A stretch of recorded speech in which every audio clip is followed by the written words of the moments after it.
Easy pickled onions. Onions always add a lot of flavor to your dishes, whether you're talking about raw, roasted, caramelized, or fried. But these simple pickled onions are like an explosion of flavor that perfectly finishes off any dish.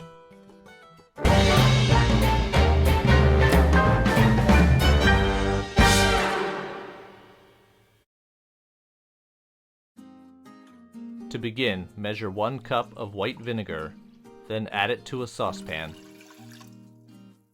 Measure out 1 cup of water as well, and add it to the same pan.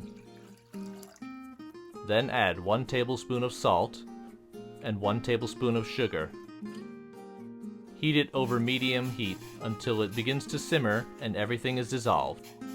You will know it's ready when there's no more granules that are visible.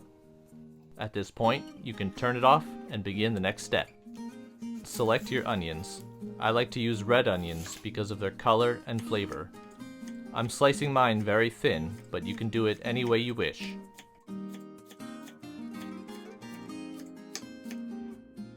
Get yourself a clean quart-sized jar. Then I'm going to add a few peppercorns and a bay leaf for seasoning. You can change up the seasoning if you like, but I'm going to keep it simple today. Stuff all the onions into the jar as best you can. I want to try and get as little air in between them as possible, so make sure to pack it in real tight. These onions will keep for several weeks, but if you don't think you'll be able to use them up in time, you can choose a smaller container and use less.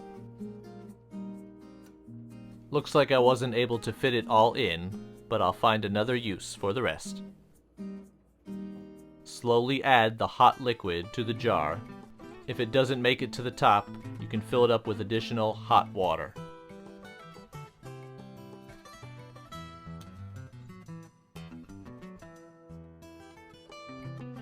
Now that it's filled to the brim, I'm going to seal it with its lid and give it a gentle shake to make sure there's no air bubbles trapped in between. Once cool, store in the refrigerator. And that's all it takes. I think that deserves a thumbs up for simplicity. As it sits, the flavor will develop and some of the color will come out of the onions into the liquid. The onions will be ready for use after a couple hours, but the flavor will continue to develop as it sits. I always love having these on hand. The tanginess and acidity make this a great accompaniment to many dishes because it balances out the other flavors such as salty, savory, spicy, and sweet. It also helps to add a contrast of textures and colors. This is a bright and tasty way to finish off all your favorite soups, salads, tacos, sandwiches, and much more. Use your imagination and see what you can come up with.